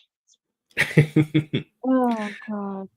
I know why you're saying unfortunate. I love Cousin Eddie. Oh my god. Can you imagine having that relative though? Just the things he does You, in this one in particular. Oh my god. I say, you haven't met my family. This is true. This is true. I have no idea how much There- meow mix you guys put in your jello mold. I will simply say that it wouldn't be my first time eating cat or dog food. I don't think I've actually seen any of the National Lampoon films. Hmm. Well, we're gonna have to fix that. So you done We fucked can't have up. that. Now you're going to see all of them. They're not really shown over here in the UK. So Well, I'm sure you got YouTube. If I'm not mistaken, it might not be up on YouTube for free, but Nah, you it'll can be like find it. $4. It's everywhere. You know, you can always find it throughout the year. It's playing somewhere. It's just one of those movies that is part of the American Christmas now. Pretty much. I did see a crime comedy Chevy Chase was in called Fletch, though. Uh, My God, Johnny Galecki must be so young there. Oh yeah, it's a tiny yeah, he's kid. probably about 12. He's probably about 12 there. This is before he Mm. was on Roseanne. But yeah, toxic. I'm sure you are that relative. I completely believe it. I'm convinced. You're the dude that pulls up in the beater RV and ruins the day, aren't you? Yeah, it explains a lot of his behavior. All the macroplastics in his brain. I didn't think Toxic had a brain. He's got most Oh of one. god. Eh, jury's still out Oh, sometimes. We love you. this fucking turkey. Oh my god, it looks perfect. Look at it. Looks It does. perfect. And then it opens up like a friggin' gremlin egg. Holy crap. Just the I love skin her. of horrors. I love her excuse. We put it in too early. Like when? Last week? This thing's completely desiccated. There's nothing left. Right. And he insists on trying to eat it anyway. It's just like chewing on it. Like I've had some pretty fucked up jerky in the past, but this is not like this isn't even cardboard turkey at this point. It's like fucking vinyl flooring or something. It's just absolutely disgusting to think about chewing on that. Oh, I love his wife's I- solution. Just act like you're What was taking his a wife's bite. She's Like, like taking a bite of what? very dainty. She pretends that she's taking a bite. She's just very daintily doing it and just flips her fork back behind her like, that was so great, wonderful, Mm. moist. I love Chevy Chase's face there. He knows there's going to be lawsuits in the morning. Oh, especially with the Jello. Oh, Yeah. Dog oh, food jello. Hell yeah. Got Doris Roberts. Absolutely love her. Like she didn't have the biggest role in this one, but even the little deliveries that she has are fucking great. he's the worst She- mother-in-law. What are you talking about? Have you never seen Grandma's Boy? She's the best grandma ever. Great grandma, but she's a Those- horrible mother-in-law. She was a horrible mother-in-law, and Everybody Loves Raymond as well. What are you Yep. talking about? She was great in there. Oh yeah, I will she's not just accept lovely. this slander. But hopefully they have still Just the box my sets and favorite shit. character. Why is it just the cover? Aha, go back. Yeah. They got These are my these people. poor neighbors. I love these guys. Like This these is seem like the great folks. They do. They do. They seem like lovely people just trying to have a nice suburban existence, and they moved into this friggin' maniac's neighborhood. Mm. You know, this is my most quoted part of the entire movie. And why is the carpet all wet, Todd? I don't know, Margot. It's like, just, I need to find shirts with that on. Oh, Well, God. though a lot of people might take that out of context and be like, "What do you mean? Why is the carpet wet?" Well, that's why you give the dude that one. Anyway, moving on. Before I Yeah, get too much into the joke, aha, there's this every chick. guy's favorite. Oh man, Mary. Mm. It's the season to be married. Indeed. And this jackass. Oh, God. That whole scene, I was like, bro, have you never talked to a woman ever? How the Has he fuck are not you lived with married? his wife recently? You know, I mean, Beverly D'Angelo's gorgeous in this movie, and he's Yeah, she is. still the dog that Clark has always. Even when he's fantasizing about the pool, he's picturing her. Yes. Oh my God. Oh, God, this dude. yeah. And when Man, that little kid walked in on him, I was like, oh, please, dear God, no. this could have gone way worse. Yeah, 2 minutes later, this would have been a different movie. yeah. Although I didn't quite understand, like, why was she showing him her panty line? That was a bit much. She works on commission. She's trying to make a Ah, sale any way she can, okay. even with her non-existent underwear. Criticism retracted. She knows Oh exactly God. what she's doing, and honestly, I can respect it.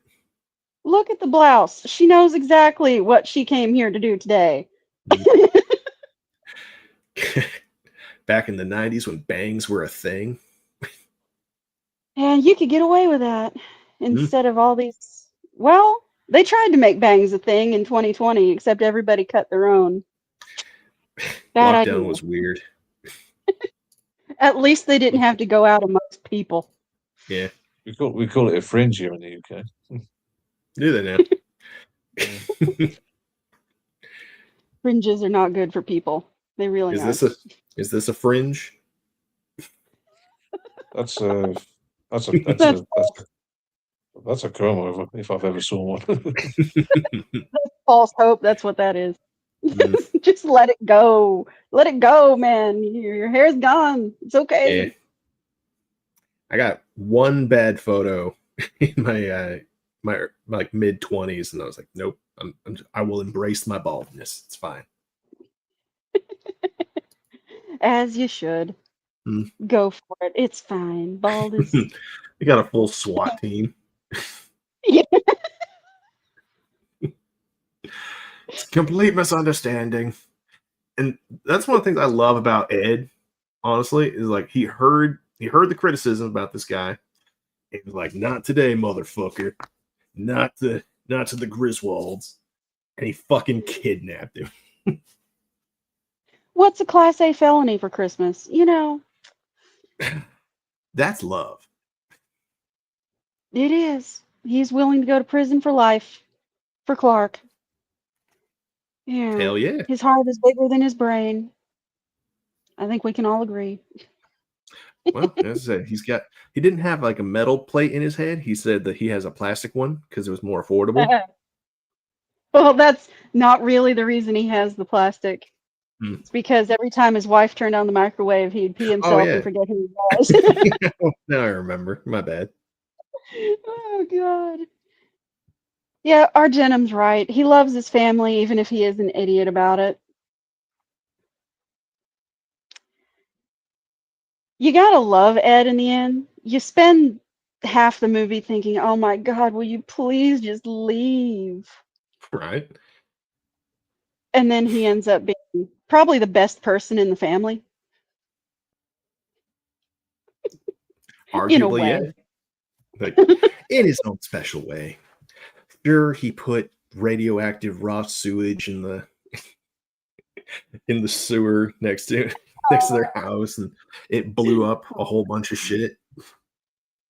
If we had been more prepared for today, I would have clipped that. At least the part where he comes out and gets that first whiff. That is some great acting right there. Like, oh my God. Is that the Christmas star? The friggin' Christmas star. Oh my God. I told you that would happen. Stop myself. Oh God. Even the cops are on their side in the end. Like, dude, how could you? You deserve to be kidnapped. Right? You're a son of a bitch. What the hell are you gonna do? I had a rubber hose. Are you canceling people's bonuses just to make a buck? You son of a bitch. Oh my God. They completely destroy their friggin' house too. Yeah, they do. And yeah, and Chevy's just like trying his damnedest to hold it all together. It's not working at all. When he completely loses his shit, it's the best part of the movie. Everybody has felt that way. I don't care who you are. Everyone has felt the way he does in that moment. He is just laying out a litany of insults. Yep. At the same time, going out of his way to kick the antlers off of each reindeer. And punch Santa in the face. This one in particular. This is for you, fat man. Oh, God. You know, the cops may have done him a favor by destroying that house, because there's no way the wiring survived this Christmas. No. He had that house done. Holy crap. God.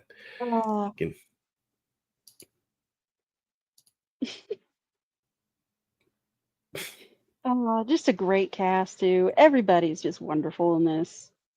Even the little kids, you know, for the parts they play. Which I don't think Rusty has, or not Rusty, holy crap. The kid, Rocky, yeah, he has nothing to say. He's just there. No, not most of it. God. But where's the star of the show? Well, we haven't talked about him yet. The real star here may not even be in the clips, but it's the dog. Snots. No. Oh, Snot yeah. the Rottweiler. Oh, yeah. If you have any desire to get a puppy for Christmas, Snots is your indication not to. Yeah. Just don't do it. Bad idea. Oh, yeah. Go ahead and play the trailer, screw it. What are they going to do? Shut us down? Yes, for copyright. Somewhere in here. Yeah, we can saw him in here. He's in here somewhere. Yeah, he's popping up in the end somewhere. There's the other star of the show, and dang squirrel. Yeah. So you got the squirrel. Yeah, I think at the end of this, it shows Snots running after the squirrel. Probably further destroying the house. There he is. There's the boy. Our good boy. Yeah. Such a boy. Oh, man. The squirrel must die. What happens with that squirrel? Oh, my God. You just have to watch it. You will watch this movie before Christmas gets here. I'm telling you. Do it. Do it right now. While we're on the stream. Yep, just throw on I'm some headphones. I'm not doing anything later on, so.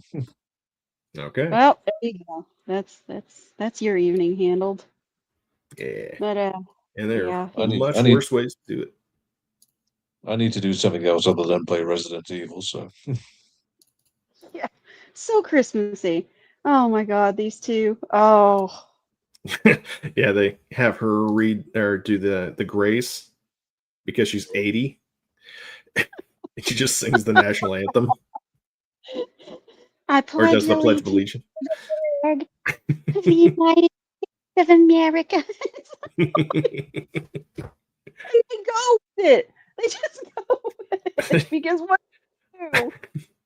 Right? Oh, Yeah, I'm a kid from everybody has these relatives. Yeah. That's why we What's love it going so much. We all have these people in our families, and once a year we have to suffer. Well, yeah. Sadly, most of my family don't talk to me no more. But I remember Well, you shouldn't have chased him around with a flamethrower. That sets a bad precedent for Christmas. that was before the flamethrower happened. No, But that would certainly liven up my Christmas. Somebody chasing us around with a flamethrower. mm, Oh God. Yep, that's my tippy top of the Christmas tree. A disaster. yeah, just this guy fucking up everything from start to finish, but doing it with the best of intentions. That's why at the end you still love Clark. He means well. He doesn't mean to fuck up this badly.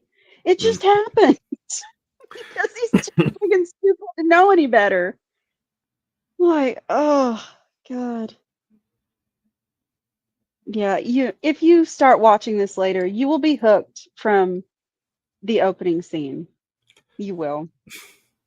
And if It's not, ridiculous. you'll definitely Wonderful. enjoy like little bits with like the sled. Yeah. I do genuinely think the only reason why I haven't seen it is because most of us in the UK are just not aware of these films at all. Yeah, that's fair, Well, especially we after gotta change. 30 plus years after they've come out. Yeah. Yeah, Mm. but You're I not love the only the It, person we try it's to educate. they yeah, the National Lampoon films are never on any British streaming services or even Prime or Disney Plus or anything like that. So mm, it's just, yeah, we just do not get them here. I suppose that makes sense because these were If Yeah. only, yeah. if I only said like there was a way. right. But I love how later on when cousin Ed is like looking through the trash and shit, he finds this after the incident and it's just torn to shit. And he considers keeping it. Like, I can do something with it. Right? Oh my God. There's one part I'm not going to tell you about because it'll make you not want to watch the movie, but you have to watch it. It's funny. Even if Mm. it's horrible, it's funny. Oh, Fine line between the two. I'm a I'm a bit of a fan of Chevy Chase anyway, so yeah. Mm. uh, oh my, this scene. It really shows Ed's priorities. Yeah. He's been Just, holding out for a management position. yeah. Even even though I haven't seen the film, I am for whatever reason I am kind of familiar with Cousin Eddie. I think we've all got a Cousin Eddie. Mm. And if you don't have a cousin Eddie, you are the cousin Eddie. You just Yeah. don't know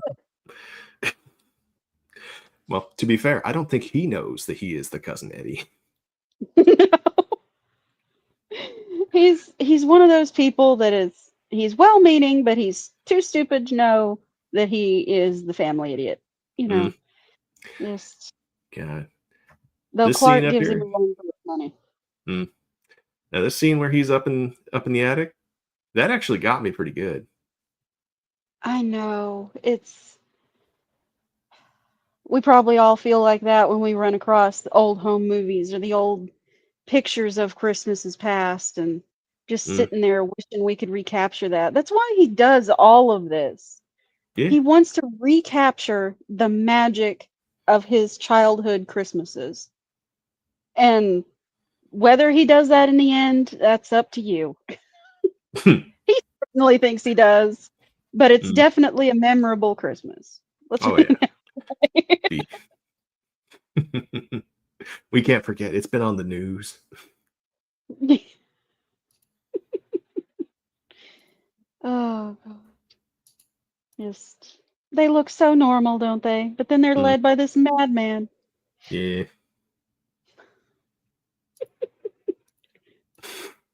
Oh, Good he stuff. in every one he goes a little bit crazy, but I think this is the only time he goes fully insane. Like, and it's understandable. He just can't take any more of this family and everything going wrong. He just cannot take it anymore. But yeah, just It's- for all the insanity, it does have that.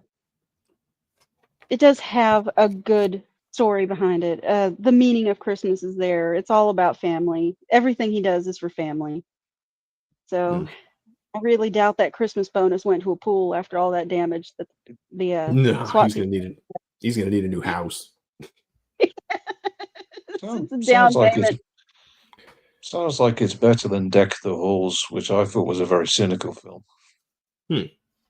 I do not like Deck the Halls. Uh, It's not a good Christmas movie in my opinion.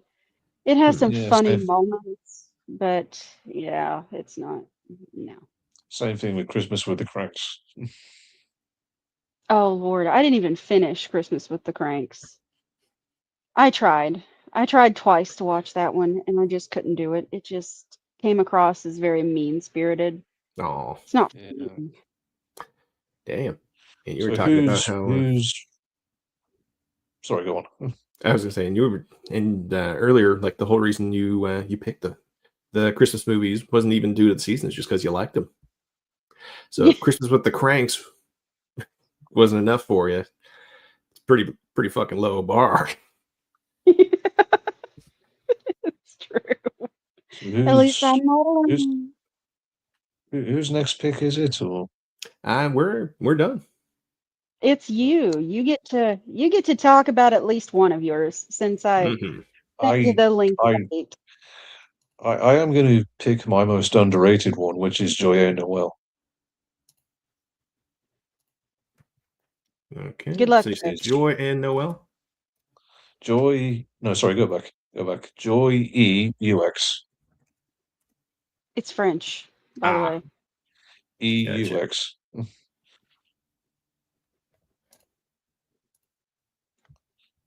So this is kind of a personal film for me because my great grandfather fought in the First World War, and it's based on a real event where in 1914 the First World War had been going on for a few months.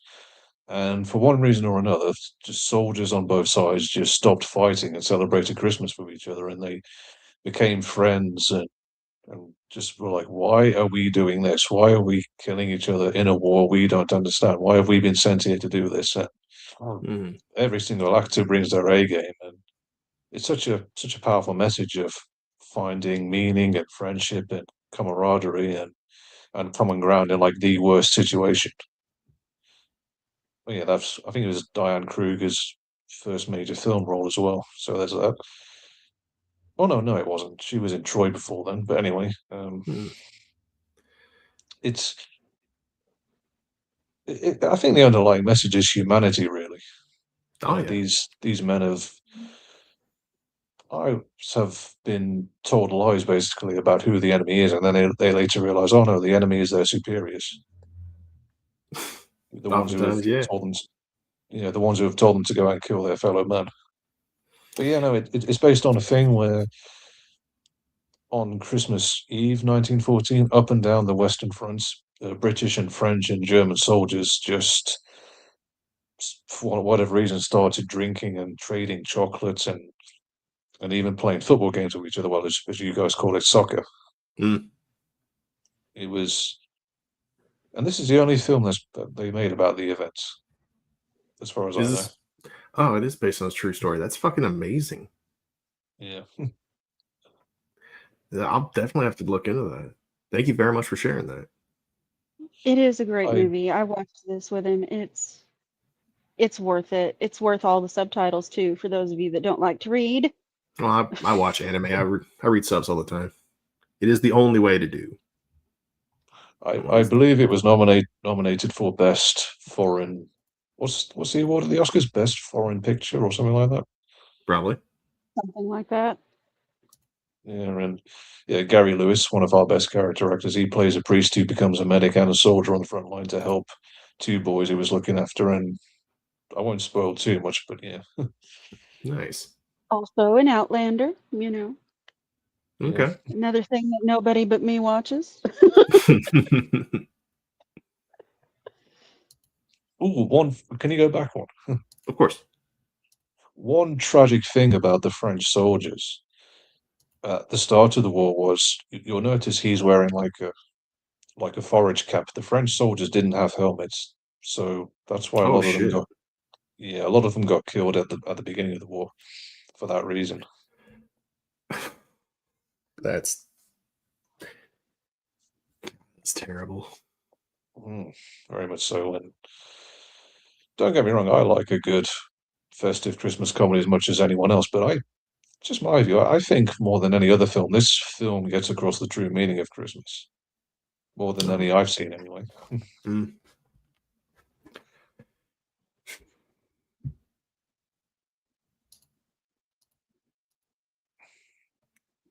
Yes. Oh yeah, the going over the top scene is. I think it was done better than it was done in 1917. It feels a lot Eh? more.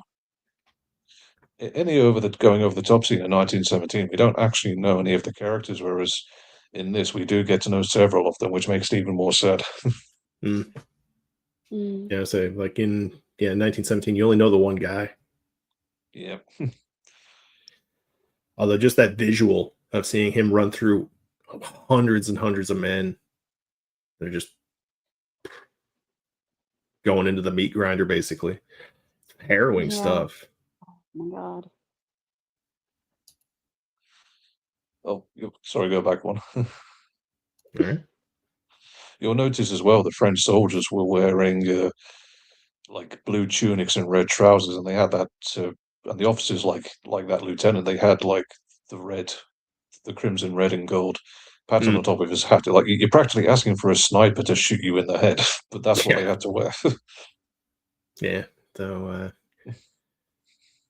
Yeah, their uniforms really hadn't modernized yet. They were still, No. they were still fighting the war like they had, but they were getting into an era with, machine guns that could just mow you down as soon as you came up over the top. And it's one of the most terrible things you can imagine, really. mm. Ugh. And if you go forward one, Okay.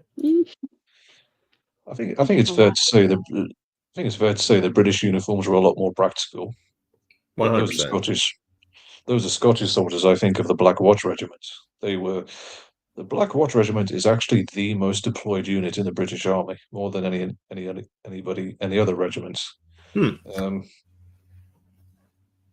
and Interesting. these guys on their downtime are wearing their caps, but they would have had helmets and Mm. more practical gear than the French. But still, at the Battle of the Marne, which was like the first major battle of the war, they took horrific casualties, and that's why the First World War was a stalemate for so long, and why they dug trenches because neither side could find a way to break through until the British invented the tank, Mm. which which was able to which were bulletproof, so the Germans' Yeah. best weapon, the machine gun, couldn't do any good. Yeah. But it took them 3 years to realize slowly walking towards the enemy trench does not work. No. Oh my God. Yeah. When you put it that way, that is horrifying. Yeah. No wonder so many people were lost there. Oh, My God. can I talk about the Battle of the Somme real quick? Real quick, we're not going to turn this into a history Um, stream. Mm. while I'm in bit of a flow. So the Battle of the Somme was something the French wanted because they were taking like hundreds of thousands of casualties at Verdun, and they wanted the British to launch a mass wave attack on the German positions on the River Somme to kind of like ease the pressure on the French. And the British had to do it because the French were actually the senior commanders in the coalition. Even though Field Marshal Haig, the British commander, said, "I don't think we have the men for it." I think we should fight a few smaller scale battles first, so some men can be promoted to corporal sergeants, and we'll have more experienced leaders. But no, the French wanted it yesterday, so the British shelled the German trenches for a week. But what they didn't realize was the Germans were hunkered down in concrete bunkers, and the artillery signaled to them an attack was coming. And so on the last day when the artillery stopped and they went over, the Germans, there was actually a lull in between the stop of the artillery and the start of the attack, which gave the Germans time to set up their machine guns and their snipers or whatever. And then the British attacked, and in one day, 57,000 British were either killed or wounded. And what have we learned? We don't allow the French to make battle plans. They don't get to do that anymore. They've lost the right. They just get to sit over there and let us do things. And to put that into context, 58,000 American troops were killed in 10 years of war in Vietnam. 57,000 were killed and wounded in one day. That's how. I would say that 1916, the Battle of the Somme, was the zenith of the First World War, really. And it's what made the British change their tactics. So, yeah. Well, that was very, very Christmassy. Yeah. But, yeah, God bless in all us, that everyone. In all that horror, you did have this one night, this one beautiful night of peace, and that's really the important thing in the end. Mm-hmm. Yeah, I think the tragic thing is that this took place in 1914, but how little they knew there was going to be 4 more years of slaughter. And unfortunately, one of the Austrian soldiers who survived was Adolf Hitler. So I didn't know he was Australian. My God. That was his problem. He's tired of all those damn spiders. It's only by sheer chance that Hitler survived. But anyway, yeah, that's Joy and Noel, in my opinion, the best Christmas film.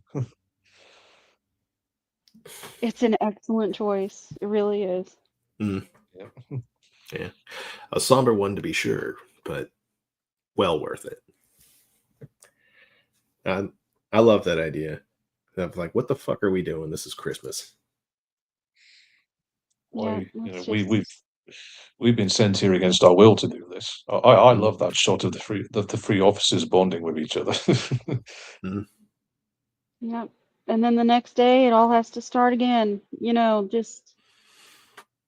Oh, there's actually a kind of a funny bit where I think it's the Scottish officer. He puts up his hand over the trench and walks up to the Germans and says, "We're actually scheduled to attack you at 8 o'clock in the morning with artillery. You can come into our trench for a while if you want to."